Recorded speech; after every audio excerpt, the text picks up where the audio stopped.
We're talking about Athletics and Fitness Association of America. They were founded in 1983. Good old guy getting ready to run on a track. We all love doing that, don't we? Oh, man. All right, let's see here. What do they advocate for? They advocate for high-quality education that a lot of gyms like to see on a resume. They're raising standards for fitness coaches. Personally, man, I don't think a certification does much in fitness. I think it's one of those things where if you don't look the part, I don't care what a book tells you. You know what I'm saying? I don't care what a book tells you. If you're 300 pounds and you're trying to tell me how to lift weights and you're trying to tell me my fitness and diet and you can't follow it yourself and you sat there and you studied for eight years, oh, this is what the book told me. You know what I'm saying? I really don't think that really does much, honestly. I really don't. And I'm not trying to show off here. Where are my arms at? Where are we at? Bam, look at that. You know what I'm saying, dude? That's all the credentials I need. But, you know, who am I? Who am I to say that? But, yeah, with gyms and with everything nowadays, they want you to be certified and go to college and all this stuff. So, this is what they do. They give you certifications to be a group fitness trainer, and they also work with the NASM also. And really, dude, honestly, nowadays, if you look the part and you're good at talking, you can just hop on Instagram and TikTok and not even charge people. You can just give fitness advice and make a lot of money from that, you know? But a lot of people nowadays don't really like putting themselves out there. They'd rather just go get a credential and have somebody else tell them how to train somebody, which I think is crazy. All right. Athletics and Fitness Association, they were founded in 1983. It is a major fitness education company that helps register instructors for multiple nations. So it's not just in America. They're all over the North America, Europe, places like that. I'm not really sure if there's many fitness instructors in Africa, honestly. I mean, dude, if you're chasing around lions, tigers, and bears, you probably don't need a fitness instructor. You probably aren't a fitness instructor. You're probably a survival instructor. You know what I'm saying? The dudes out there in tribes throwing spears and stuff, dude, imagine that. You're out there throwing a spear at a lion. Are you serious, dude? Oh, my God, that'd be awesome. But no, it helps you be, again, it's the NASM is more so, from what my research is, individual trainers, and the Athletic Fitness Association of America, again founded in 1983, is one that focuses more on like group instructors. And when I think group instructors, I think like honestly like a Pilates class. You know, like those one days where the girls are like on the trampolines and everybody in the comments is like, what do they say, dude? They're like 3 sets are wasting my husband's money. You know what I'm saying? That's when I think of this organization, honestly, or not when I think of this organization, but when I think about group fitness instructors, that's what I really think about. It's like, dude, I've also seen videos of them. They have like a bungee suit on in some random like Zumba class room at like a YMCA, and they're acting like they're flying around like Superman. It's like, what are you doing? But you know what? I mean, hey, a lot of people, it's really not even about fitness. It's just about like being part of a group, you know? And a lot of people like doing that stuff. So the main purpose that they'll tell you is it was brought about to make it more simple to get certified for group fitness instructors and personal trainers. And again, all these organizations, they have different things that they do. But with these guys, again, they focus more on the group fitness and they still offer the personal training through the NASM.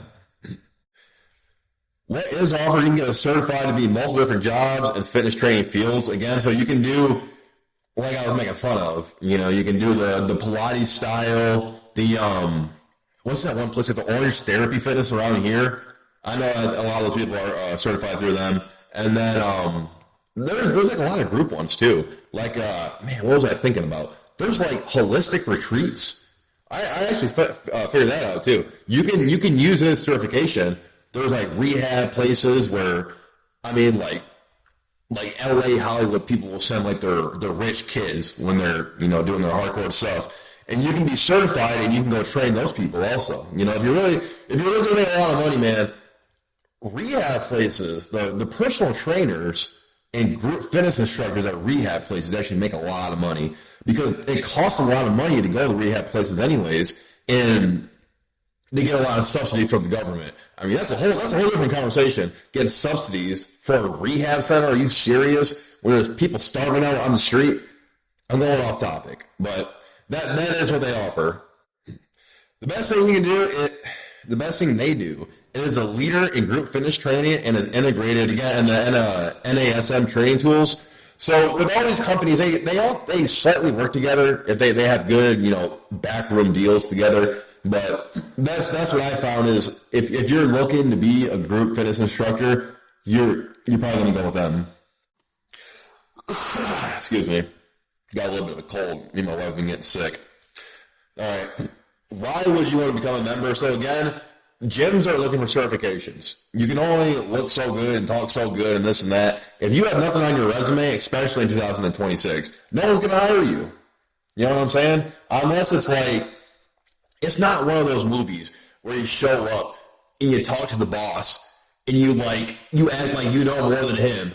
And he's like, I'm bringing you on the team. It's not really like that, For a lot of jobs and a lot of careers, honestly, it's really just your resume. And I go off on tangents. Personally, I really don't like it. I don't think a piece of paper should tell you about somebody. You know what I'm saying? Anybody can go to school, especially if you have money and time. Anybody can go to school and learn anything, And it's like, and especially for this, man, I'm telling you, just because you have a piece of paper that says that you know how to train somebody, I have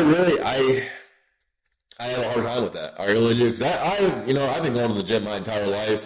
Started wrestling at 5, 6 years old. I've seen a lot of personal trainers that couldn't give a rat's behind about their clients. That's another thing. I don't like calling people clients. You know what I'm saying? I'd rather call you your first name. And that's the hardest part I have with, honestly, the personal training with all this stuff is I don't want to get money to help somebody. I know that sounds crazy. Really, I don't like our monetary system to begin with. I really don't. It's crazy to ask somebody for money to help them. You should just want to help them. If you're going into a career field that's about personal improvement and the only thing you're thinking about is money, you should probably go be like an accountant or something, or go be like a sales manager to where your job is more focused on sales because then you can be honest that you're only there for money, And a lot of people like that. A lot of people just want to have money. They don't care about other people. That's not who I am, but that's a whole different conversation. And again, you have more career chances, so the more stuff that you have on paper, I'm sure you know this, more education, more certifications, all those things, it's going to be a lot easier to get hired places, But I'm telling you, man, if you got two people and there's a guy with certifications and he doesn't know how to talk and he's horrible at a job interview and he doesn't know how to sell himself, that guy's probably not going to get the job compared to somebody that's good and can talk and makes the hiring manager comfortable with them. Because if you can make the hiring manager comfortable with you, they know that you're going to be comfortable with people at the gym. They know that you're going to be comfortable with your clients. And again, I don't like calling people clients, but they know that you're going to be comfortable when you're actually on the spot and they're not overseeing your job with a piece of paper and a pen trying to critique everything you do, They know that, all right, if I hire this guy, he's going to go out and he's going to set an example that I would want to be myself, And if you're hiring managers and somebody you like, you probably shouldn't be working at that job anyways. Because if you already don't like them in your interview, imagine how much you're not going to like them in a couple of months when they're telling you what to do. That's another thing to think about. And my sources cited, we have the AFAA, their actual website. I went to their about. We also have the athleticbusiness.com. It was in the industry press and MediaFit Network. And then again, the actual website right there is AFAA.com. And I don't know why that link went twice. I don't know what happened there. But again, look, I can go off on tangents. I really can. I'm telling you, the biggest thing that you're going to need is to be personable. If you can be personable with people and they act like you're talking to them like a friend, a lot of times they're going to forget that you gave them money. They're going to forget that you're on a time schedule. Like the end of the workout will come up and you'll be talking about sports. Back in Michigan, I would ramble on to people about the the Detroit Lions and the Red Wings and the Tigers sucking this year, stuff like that, you know? And then when it's time to grind, like, hey, man, we got to quit talking. We got to hit this set, you know? And really, too, it's just, if you care, you have to care about your people. You have to care about your clients. If you don't care about your clients, then you're not going to have any, you know? You can have all these credentials on the paper, but if you're not good with people, no one's going to hire you. So the best thing I can think of with all of this is just be good with people, especially in group fitness. You have to, I couldn't imagine having a personal trainer that I wouldn't want to look like myself. That's absolutely insanity. If you're going to have a personal trainer, I personally feel like you should want to look like them. Or if you're going to have a group fitness instructor, you want to be that person. That's why you're in that group fitness, is because that person inspires you and motivates you, and you're excited to see them. You know, like a lot of people, especially in group fitness classes, they'll come early, and a lot of it is just social. You know, a lot of it is social, just like I was talking about with the girls, that you gotta look this up. They literally, it's like they have like a harness. It looks like they're bungee jumping. That's the only thing I can think of. It really looks like they're bungee jumping. And they're jumping around all synchronized. I don't know how they synchronize it. I really don't. They're like tiptoeing and they'll like go on their arms and like fly around. They'll swoop down and whatnot. It's the most entertaining thing. Really, what's the most entertaining thing is going to the comments of those videos. That stuff is hilarious. Now, I know I went off on a lot of tangents and I talk a lot. I really do. But you know what? I'm going to be me. I'm going to be me. You know, I hit all the presentation PowerPoints. I hit all the stuff.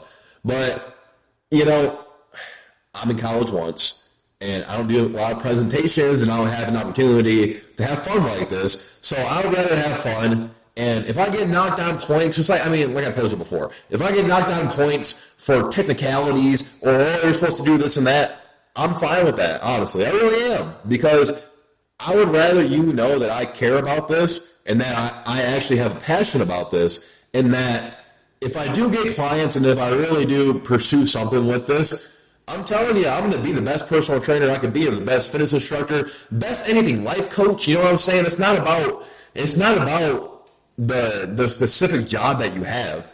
Personally, I feel like it's about leaving a good, lasting impression on people, you know? And that's what I want to do. You only got one life, and if you don't want to be a good, impressionable person, you should not have a career like this. You really shouldn't.